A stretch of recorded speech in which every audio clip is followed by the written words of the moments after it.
안녕하세요. 김예감입니다. 이번 시간에는 객체 지향 설계에 대해서 이야기해 보겠습니다. 상당히 많은 부분이 제 개인적인 해석이 덧붙여져 있습니다. 또한 제가 했던 실제 프로젝트를 예시를 들면서 객체 지향 설계를 적용했던 예를 들어보겠습니다. 객체 지향 프로그래밍 혹은 객체 지향 설계에 대해서 많이 들어보셨을 겁니다. 클래스를 사용했다고 객체 지향일까요? 아니면 디자인 패턴을 사용했다고 하면 객체 지향을 구현하는 걸까요? 저는 그렇지 않다고 생각합니다. C를 사용해도 객체 지향으로 구현할 수 있습니다.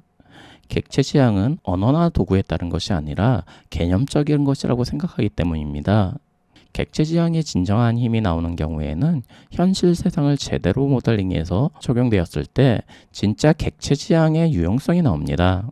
전통적으로 소프트웨어는 다른 산업군과 달리 요구사항이 너무나도 쉽고 많이 변경됩니다. 음식점에서 요리를 주문하고 조리가 시작되면 음식 변경이 쉽지 않습니다. 만일 변경하려면 계산을 따로 할 생각을 해야 될 수도 있고요. 그런데 소프트웨어는 소프트웨어를 완성해도 그 결과를 보고 요구사항이 변경될 수 있습니다. 또한 그 요구사항이 자잘한 것이 아니라 경우에 따라서는 프로젝트 근간을 뒤흔들 수도 있습니다. 최악의 경우 프로젝트를 다시 만들어야 될 수도 있고요. 그러나 개발을 할 때 모든 경우를 다 고려할 수도 없습니다. 그러기에는 프로젝트의 기간과 예산이 기하급수적으로 늘어날 수 있기 때문이죠. 이에 이렇게 가변적인 변수가 많을 때 어디까지 예측해서 대비하는 것이 프로그램의 역량에 따라 달라집니다. 프로젝트의 변경의 예측이 쉽지 않을 때 객체 지향 설계는 그 힘을 발휘합니다. 객체 지향의 핵심은 현실 세대를 모델링해서요. 가상 공개의 객체를 만들고 시뮬레이션하는 방식으로 만들어집니다. 즉, 주어진 문제를 개발자가 직접 풀어서 해결한다가 아니라 주어진 문제를 객체를 만들어서 시뮬레이션을 돌려 결과값을 본다라는 개념으로 접근해야 됩니다. 그러면 이렇게 하는 장점은 무엇이냐면 내가 처음에 예측하지 못했던 요구사항이 그냥 자연스럽게 해결될 수 있다는 겁니다. 일반적으로 요구사항은 현실의 문제에서부터 발생하는 경우가 많습니다. 업무를 잘 모델링했다면 처음에 내가 예상하지 못했던 문제 또한 어렵지 않게 풀릴 수가 있습니다. 객체 지향 적용 시에 주의할 점은 모든 사항에 전부 객체 지향을 할 필요가 없다는 겁니다. 또한 개념을 잘못 설계한다면 오히려 이해하기 어려워질 수도 있습니다. 만일 요구사항이 변하지 않을 것이라면 객체 지향은 필요하지 않을 수 있습니다. 괜히 객체 지향으로 구현해서 소스를 더 복잡하게 만들 필요는 없습니다. 객체 지향이 없어도 개발이 가능하고요. 간단한 문제라면 객체 지향을 적용할 필요는 없습니다. 만일 일주일 정도 걸리는 프로젝트라면 객체 지향 설계가 필요하지 않을 수 있습니다. 객체 지향을 적용할 때는 프로젝트의 핵심 부분이나 변경이 많을 것으로 예측되는 상황에 적용하면 좋습니다. 또한 복잡한 부분을 해결할 때 개념적으로 정리해서 더 명확하게 이해할 수 있는 경우에 적용하면 좋습니다. 객체 지향 설계의 모델링에 대해서 말해보겠습니다. 객체 지향 설계에서 모델링할 때 내가 해결해야 하는 사항을 더 자세히 모델링하면 좋습니다. 예를 들어 병원 관련된 작업을 한다면 사람 및 사람의 장기 또한 객체로 모델링해야 될 수 있습니다. 하지만 교통 신호 제어 프로그램을 만든 경우에는 사람의 모델링을 하더라도 그냥 사람 하나를 보행자 객체 하나로 모델링을 할 수 있죠. 그리고 실존하는 객체 외에도 경우에 따라서 몇 개의 객체를 묶어서 상위 객체로 추상화할 수 있습니다. 예를 들어서 포유류는 실존하는 객체가 아니지만 분류상 객체로 설계되어 사람 및 고래가 파생될 수 있습니다. 추상화를 할 때는 프로젝트에서 핵심적인 동작을 하는 객체들을 상위로 묶어서 추상화를 할 수가 있고요. 실존하는 객체 외에도 행동 또한 객체로 만들 수가 있습니다. 플레이어가 액션을 취한다에 주사위를 던진다와 함정 카드가 발동한다가 있을 수 있습니다. 또한 프로젝트의 모든 부분을 객체 지향을 할 필요는 없습니다. 그리고 객체 지향의 모든 경우가 현실 세계를 모델링하지 않을 수 있습니다. 경우에 따라서 개념적인 부분을 객체 지향을 적용할 수 있고요. 아니면 앱 자체에서 발생하는 사항을 모델링하는 경우도 있습니다. 제가 설계 예시로 전체 프로젝트를 객체 지향을 적용했던 예제와 현실을 모델링하지 않는 경우에 사용 평행성에 의해서 객체 지향을 적용할 설계 예시를 들어드리겠습니다. 첫 번째 예시는 잔디 프로젝트입니다. 잔디는 슬랙처럼 업무용 메신저로 만들었던 프로젝트고요. 이때 개념은 현실 세계의 커뮤니케이션 자체를 모델링했습니다. 즉 사람의 대화라는 것은 무엇인가 라는 것부터 고민을 했고요. 그래서 풀어낸 결과가 대화라는 것은 말하는 사람의 화자와 듣는 사람의 청자가 있어야 한다고 개념을 잡았습니다. 그리고 그 다음에 생각했던 거는 청자는 여러 사람일 수 있다는 겁니다. 강의실에서 강의하는 교수와 학생들이 있을 수 있습니다. 이에 화자와 청자, 이러한 행위의 주체들을 엔티티라고 정의했습니다. 이 엔티티는 개인이 될 수 있고 그룹이 될 수가 있습니다. 그리고 엔티티에서 엔티티로 메시지가 전달된다고 정의했습니다. 그런데 강의를 생각해 본다면 하나의 메시지가 공기를 타고 각 학생의 귀로 들어가게 됩니다. 말하는 메시지는 하나이나 여러 개의 링크를 타고 각자의 귀에 들어가는 것이죠. 이렇게 해석해서 하나의 메시지에 여러 개의 링크를 거는 형태로 커뮤니케이션을 표현했습니다. 이때 몽고DB를 사용해서 개발했는데요. 몽고DB는 개인적으로 이렇게 객체 지향에서 데이터를 모델로 붙여넣기 좋은 DB라고 생각합니다. 이 프로젝트가 대표적으로 프로젝트 자체를 전체적인 객체 지향으로 만들었던 프로젝트였고요. 두 번째 프로젝트 예시로는 요구사항이 프로젝트의 근간을 뒤흔들었던 예시를 들어드리겠습니다. 플레보라는 인플루언서 매칭 플랫폼을 개발했던 이야기고요. 이 프로젝트는 유튜브나 틱토커, 인스타그램 등의 인플루언서와 광고주를 매칭하는 플랫폼입니다. 기본적으로 인플루언서가 직접 자신의 광고주에게 제안해서 프로젝트를 수주하는 형식의 역경매 방식입니다. 인플루언서가 지원을 하고 광고주가 이거를 보고 심사 및 비용을 내고 하고 해당 인플루언서의 구독자 및 조회수 추세를 어떤지 분석하고 기타 등등의 내용이 들어가 있는데요. 기본적으로 인플루언서 본인이 직접 광고주에게 제안하고 진행하는 형식으로 만들어졌습니다. 제가 나중에 참여한 상황이었고요. 프로젝트는 이미 1년간 개발되어 있던 상황이었습니다.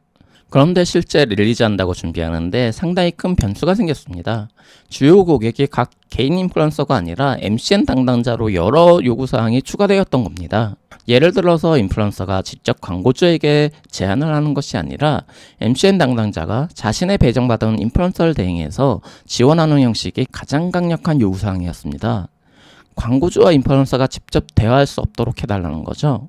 그런데 프로젝트는 어떻게 만들어졌죠? 애초에 인플루언서가 직접 광고주에게 제안하는 형식으로 만들어졌다는 겁니다. 그런 개념 자체가 완전히 틀어져 버렸다는 거고요. 즉 회원가입부터 인플루언서, 일반 회원, 기업 회원으로 나누어서 가입을 받았는데요. 이렇게 회원을 나눠서 받는 사항은 취업 사이트나 그런 데서 흔히 볼 수 있는 구조입니다. 이렇게 개발이 완료된 상황에서 MCN이 큰 고객이 되어 요구사항을 반영해야 하는 상황이었는데요. 기존 프로젝트를 유지하면서 개발을 한다면 MCN 기업 회원을 다시 새로 만들고 프로젝트 전반에 걸쳐 처리를 해야 됐습니다. 이렇게 기존 프로젝트에서 개발을 하나, 새로 개발을 하나, 시간 차이가 별 차이가 없다고 판단해서 요구사항으로 인해 아예 개발을 새로 하는 것으로 결정을 했습니다. 여기서 주의할 점을 짚고 넘어가겠습니다. 프로젝트에서는 종종 제가 담당자에게 어떤 사항이 절대 발생하지 않는다고 해서 몇 번을 다짐을 받아도 해당 사항이 발생하는 경우가 있습니다. 그래서 제가 프로젝트 핵심에 객체 지향 개념을 적용할 수 있다면 적용하는 것이 좋다고 이야기했던 것이 이런 이유입니다.